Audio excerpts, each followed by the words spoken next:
what about OpenAI's new safety plan, which they term as deliberative alignment? What's your view on that? It's not great. It doesn't, I'd say this paper was like essentially silent on what I think of as like the hardest questions in AI safety. Like, can we really take this thing to 5 nines is not really discussed. What about worries about deception, and what if the AIs form their own goals, and how would we know? None of that is addressed here. It also doesn't say what the policy should be. In the quote I read, policies are going to change. We need to align to whatever.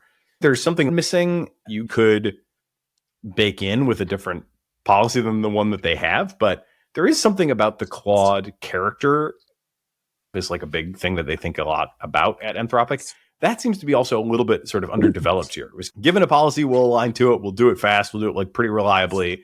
But what are we aligning to? Is not, it feels under discussed. I hope to do an episode on this.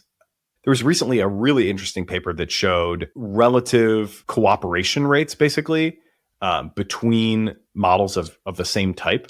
Kind of game theory sort of games where in an iterative game environment, do you kind of fall into an equilibrium of trust and growth, or stay in a low trust equilibrium where you're not cooperating as effectively as you ideally would? Claude dominated that test. The Claude models were able to cooperate with each other. They were able to achieve this like high growth trajectory, whereas basically everybody else kind of failed. And that included, GPT-4o was failing pretty hard.